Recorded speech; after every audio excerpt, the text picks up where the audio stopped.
동맥경화와 심근허혈의 진단 2.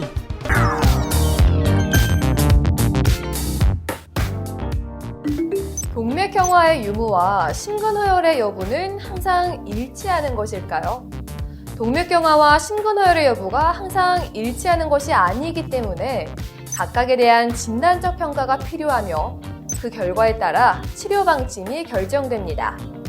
이번 시간에는 침습적 관상동맥 조영수로 심근허혈과 협착 간의 관계를 규명하고 심근허혈을 유발하는 협착을 골라내기 위해 시행하는 분해혈류 예비력에 대해서 집중적으로 알아보겠습니다. 분해혈류 예비력에 대한 기본적인 개념부터 현재까지 발표된 이론적, 임상적 근거 등 상당한 수준의 내용까지 폭넓게 다루도록 하겠습니다.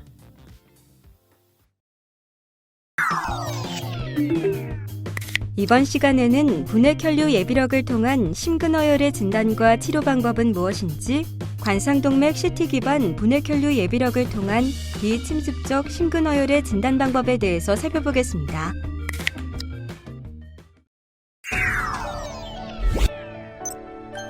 분해혈류 예비력을 통한 심근허혈의 진단과 치료. 지난 시간에 살펴본 관상동맥 협착의 진단과 심근허혈의 진단법을 기본으로 이번에는 이 둘 간의 불일치에 대해 알아보고자 합니다. 기본적으로 심근의 혈류는 심해막 혈관뿐만 아니라 심근에 퍼져 있는 광범위한 모세혈관을 거쳐 궁극적으로 심근에 산소를 전달하게 됩니다. 따라서 중재시술의 대상이 되는 심해막 협착이 존재하지 않는다고 하더라도 심근의 관류는 저하될 수 있습니다. 또한 심해막 혈관의 협착의 존재 자체가 심근허혈과 직접적인 연관성을 가지는 것은 아닙니다. 즉, 심해막 혈관의 협착이 매우 극심하여 90% 이상의 협착이 있는 경우, 증상 및 심근허혈과의 연관이 비교적 잘 일치하지만 그 협착의 정도가 심하지 않고 중등도일 경우 협착의 정도와 심근허혈의 정도에는 불일치가 있을 수 있습니다. 이것은 관상동맥 조영술의 경우 실제 동맥경화반의 양이나 심해막 혈관의 바깥쪽 경계를 관찰하는 것이 아닌 내강의 넓이를 조용하는 방법이고, 또한 심해막 혈관의 협착의 위치에 따라 비슷한 정도의 협착이라도 심근허혈을 유발하는 정도가 다를 수 있기 때문입니다. 또한 비침습적인 심근허혈의 진단법 역시 그 정확도가 100%가 아니기 때문에 비침습적인 검사의 결과와 실제 심해막 혈관 협착의 존재에는 불일치가 있을 수 있습니다.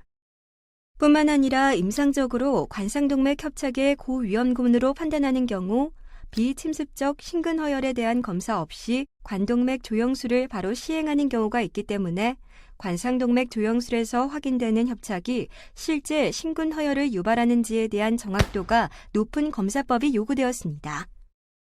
대규모 연구 결과에 따르면 운동부와 심전도, 핵의학 관류 영상, 부와 심초음파 등의 검사에서 이상소견이 발견되는 경우라 할지라도 약 41%의 환자만이 심해막에 유의미한 협착이 관찰되었다는 연구 결과가 있으며, 이러한 결과는 관상동맥 조영술 시에 보다 정확한 심근허혈 진단법의 중요성을 나타내는 결과입니다.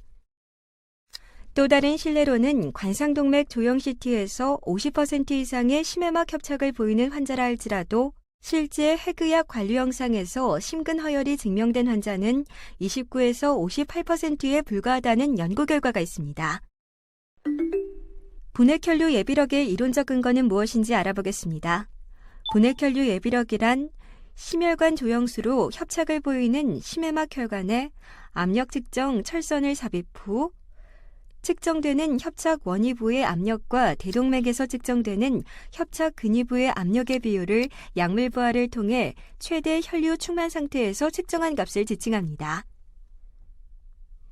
이는 협착이 없다고 가정했을 때 대상혈관 원위부의 압력은 대동맥에서 측정되는 압력과 동일하다는 가정과 약물 부하를 통한 최대 혈류 충만 상태에서는 압력과 혈류가 1:1의 상관관계를 보이게 되므로 압력 측정으로 혈류를 추정할 수 있다는 가정하에 측정되는 지표입니다.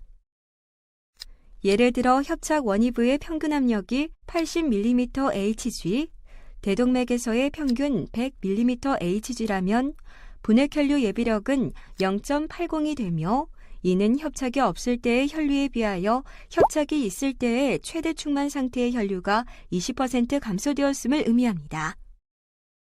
이러한 분해혈류 예비력의 측정에는 반드시 약물 부하를 통한 최대 충만 혈류 상태에서의 측정이 매우 중요하며 이러한 최대 충만 혈류를 유도하기 위해 아데노신의 정맥 주입이 표준 약물로 여겨지고 있으며 이에 시그마트 2mg 관상동맥 내 투여 역시 빠르고 효과적인 최대 충만 혈류 유도제로 사용되고 있습니다. 이에 최대 충만 혈류를 유도하기 위해 사용하는 약물들을 살펴보시기 바랍니다. 분해혈류 예비력은 관상동맥의 심해막 혈관 어디에서나 압력유도 철선이 통과할 수 있다면 측정이 가능하다는 장점이 있어 비침습적 심근허혈 검사의 결과가 해석이 불분명하거나 협착의 정도가 중등도인 경우 중재시술 또는 약물 치료 여부를 결정하는 데에 있어 매우 효과적인 지표로 사용되고 있습니다. 또한 분해혈류 예비력은 현재 0.80 이하인 경우 중재시술을 시행하는 것이 약물 치료만 시행한 경우보다 예후가 좋음이 증명되어 있고 0.80을 초과하는 경우 약물 치료만 시행하여도 무조건 중재시술을 시행하는 것과 예후의 차이가 없음이 알려져 있습니다. 다음 그림에서 볼 수 있듯이 실제 관상동맥 조영술상의 협착의 정도와 분해혈류 예비력으로 측정한 심근허혈의 존재 사이에는 불일치가 존재하며 때문에 분해혈류 예비력의 측정 없이 관상동맥 조영술상의 협착의 존재만으로 중재실수를 하는 것은 불필요한 스텐트를 삽입하게 되거나 실제 허혈을 유발하는 협착을 놓치게 되는 경우가 있을 수 있습니다. 분해혈류 예비력의 임상적 근거를 알아보겠습니다. 분해혈류 예비력의 개념이 도입된 이후 분해혈류 예비력의 어떤 값을 기준으로 중재 시술 또는 약물 치료 여부를 결정해야 하는지에 대해 많은 연구가 이루어져 왔습니다. 대표적인 필즈 등의 연구에서는 운동부와 심전도, 핵의학 관리 영상 및 약물부와 심초음파 3가지 검사를 모두 시행한 환자에 있어 분해혈류 예비력이 0.75 미만일 경우, 즉 25% 이상의 최대 충만 혈류에 장애를 보이는 경우, 민감도 99%, 특이도 100%, 양성 예측도 100%, 음성 예측도 88%, 진단 정확도 93%로 3종의 비침습적 검사에서 모두 이상 소견을 보임을 증명하였습니다. 이러한 분해혈류 예비력이 0.75 미만인 경우는 중재시술이 정당화될 것임을 이해할 수 있으나 과연 0.75 이상인 경우 안전하게 중재시술을 하지 않고 약물 치료만 할 수 있는지에 대해 시행되었던 무작위 배정 임상시험이 디퍼 트라이얼입니다. 이 디퍼 트라이얼에서는 분해혈류 예비력을 측정한 뒤 0.75 미만인 군은 중재시술을 시행하였고 0.75 이상인 경우 중재시술을 시행하는 군과 약물 치료만 하는 군의 예후를 비교하였고 최근 15년 추적관찰 결과까지 보고가 되었는데 분해혈류 예비력 0.75 이상인 경우는 중재시술과 약물 치료 간의 심근경색 발생률, 사망률, 재시술률의 빈도에서 차이가 없었습니다. 즉 이러한 결과는 분해혈류 예비력 검사를 통해 최대 충만 혈류의 장애가 없다고 판단되는 경우 중재시술 없이 약물 치료만 하는 전략의 안전성을 증명한 것입니다. 관상동맥 내 스텐트가 만일 아무런 재발이나 후기 합병증을 유발하지 않는다면 보이는 협착을 모두 스텐트 삽입을 통해 확장하는 것이 근거가 있겠지만 스텐트는 삽입 후 매년 경과할수록 스텐트 재협착이나 스텐트가 갑자기 혈전으로 막히는 스텐트 혈전증의 빈도가 누적되어 증가하기 때문에 심근허혈과 관계가 없는 협착은 중재시술이 대상이 되어서는 안 된다는 결론입니다.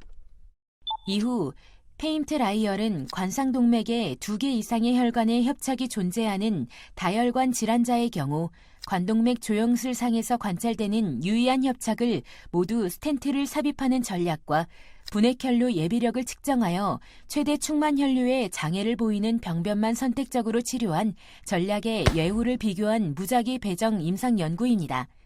이전 디퍼 트라이얼에서 분해혈류 예비력의 참고치가 0.75로 연구되었으나 페임 트라이얼에서는 심근 허혈을 유발하는 협착을 부적절하게 중재 시술 없이 시술을 연기하지 않기 위해 분액 혈류 예비력의 참고치를 0.80으로 정하게 되었습니다. 페임 트라이얼에서는 분액 혈류 예비력이 0.80 이하인 경우 중재 시술의 대상으로, 0.80을 초과하는 경우 약물 치료의 대상으로 설정하였고, 무작위 배정 1년 뒤 분액 혈류 예비력에 근거한 시술 전략군이 관상동맥 조영술만으로 시술을 시행했던 전략의 군보다 1년 사망, 심근경색, 재시술률의 위험도가 낮음을 증명하게 되었습니다. 또한 임상 이후뿐만 아니라 분액 혈류 예비력에 근거한 시술군에서 조영제의 사용량이 유의하게 적었고 스텐트 사용량 또한 적었으며, 비용 대비 효과 분석에서도 분액 혈류 예비력에 근거한 시술 전략이 관상동맥 조영술만으로 시술을 결정한 군보다 우월함이 증명되었습니다. 현재까지 페임 트라이얼에 등재되었던 환자들의 5년 추적 관찰 결과까지도 분액 혈류 예비력에 근거하여 선택적으로 시술한 환자들이 1년 이후 후기 사건 발생률이 높아지지 않음이 증명된 상태입니다. 이후 진행된 페임2 트라이얼에서는 분액 혈류 예비력이 0.80 초과하는 협착에 대해서는 약물 치료를 하며 전향적으로 추적 관찰하고, 분액 혈류 예비력이 0.80 이하인 협착을 가진 환자를 중재시술 시행군과 약물 치료군으로 무작위 배정하여 임상예후를 관찰하였습니다. 1년의 추적 관찰 기간 후 분액 혈류 예비력이 0.80 이하로 심근허혈과 연관되었을 가능성이 높은 병변의 경우 약물 치료군에서 중재시술군보다 응급하게 재시술을 해야 하는 위험도가 유의하게 높다는 것이 증명된 상태이며, 이후 3년 추적 관찰 데이터에서도 분액 혈류 예비력이 0.80 이하인 경우는 중재 시술을 시행하는 전략의 예후가 더 좋음이 증명되었고, 역시 이 전략이 비용 대비 효과가 우월함이 보고된 상태입니다. 이러한 디퍼, 페임2와 같은 무작위 배정 연구들의 결과는 분액 혈류 예비력에 근거하여 시술 여부를 결정하는 전략은 관상동맥 조영술상 관찰되는 협착의 정도에만 근거하여 시술 여부를 결정하는 전략에 비하여 스텐트 사용량을 유의하게 줄이고 임상예후는 유의하게 개선한다는 것을 강력하게 뒷받침하고 있으며, 이후 진행된 대규모 전향적 레지스트리 연구에서 마찬가지의 장점이 증명된 상태입니다. 현재 유럽과 미국의 심장학회 가이드라인의 경우 비침습적 심근허혈 검사에서 분명하게 증명된 심근허혈의 증거가 없는 경우 관상동맥 조영술상 관찰되는 협착에 대해서는 분액 혈류 예비력을 측정하고 치료 방침을 정할 것을 가장 높은 수준의 권고사항으로 권고하고 있습니다. 관상동맥 CT 기반 분액 혈류 예비력을 통한 비침습적 심근허혈의 진단. 앞서 기술한 것처럼 관상동맥 조영 CT의 경우 침습적 검사인 관상동맥 조영술을 시행하지 않고도 관상동맥 심해막 혈관의 협착을 진단할 수 있는 매우 유용한 검사입니다. 그러나 관상동맥 협착이 항상 심근허혈과 동반되는 것은 아니기 때문에 관상동맥 조영 CT상 협착이 있는 경우라 할지라도 실제 분액 혈류 예비력이 0.80 이하로 나타나는 경우는 50% 정도에 불과합니다. 따라서 관상동맥 조영 CT와 분액 혈류 예비력의 정보를 비침습적으로 모두 알 수 있다면 불필요한 침습적 관상동맥 조영술을 피할 수 있을 것이라는 근거 하에 관상동맥 CT 기반 분액 혈류 예비력 검사가 개발되게 되었습니다.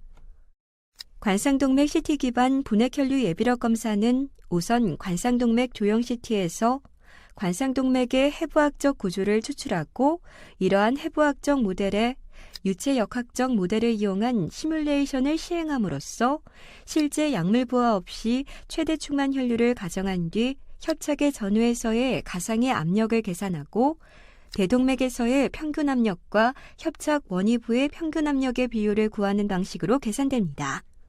다음은 실제 관상동맥 조영술 과정에서 측정된 분액 혈류 예비력과 관상동맥 조영 CT 기반으로 측정된 분액 혈류 예비력 값을 비교한 사례입니다.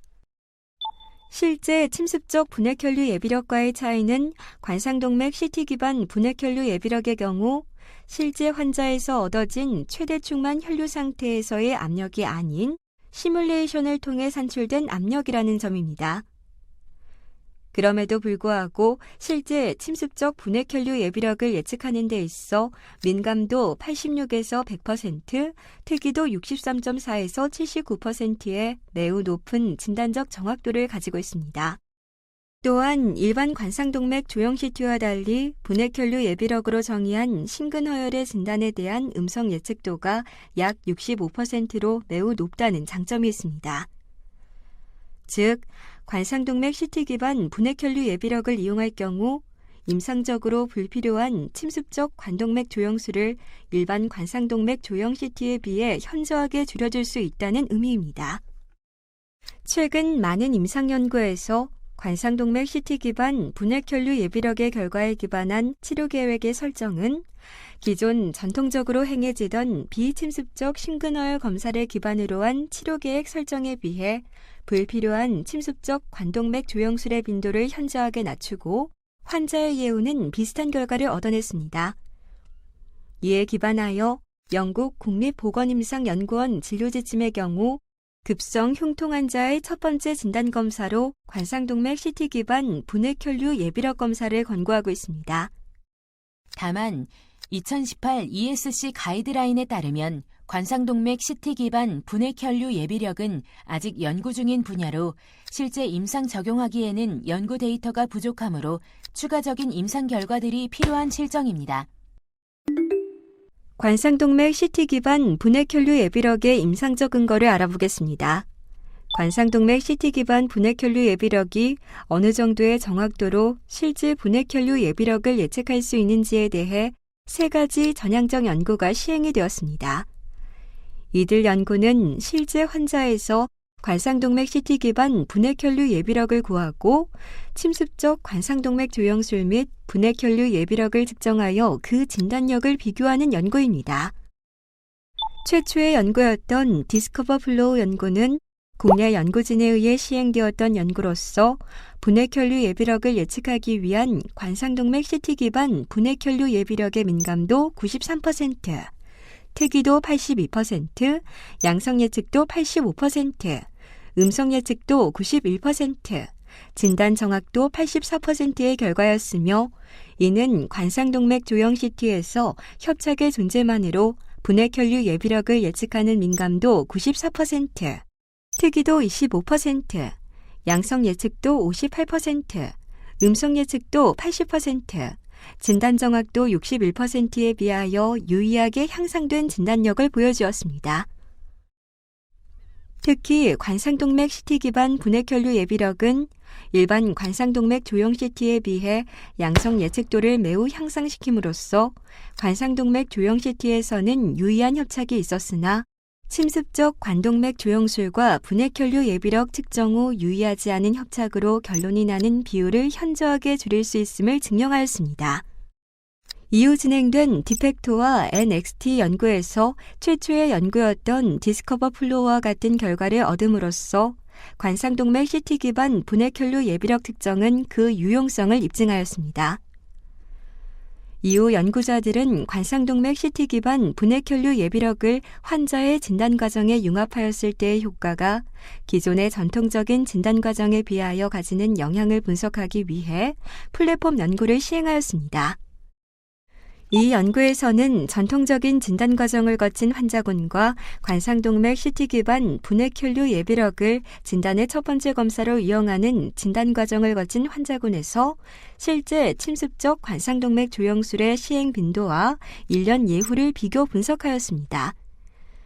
결과는 관상동맥 CT 기반 분해혈류 예비력을 첫 번째 검사로 이용하는 진단 과정을 거칠 경우 침습적 관상동맥 조형술의 시행 빈도를 61% 이상 줄일 수 있었고, 이렇게 침습적 관상동맥 조형술이 예정되었다가 관상동맥 CT 기반 분해혈류 예비력의 결과를 기반으로 심근허혈을 유발하는 협착이 없을 가능성이 높아 관상동맥 조형술을 취소한 환자들 중에서 실제 임상사건이 유발된 사례는 없었다는 매우 중요한 결과를 보고하였습니다.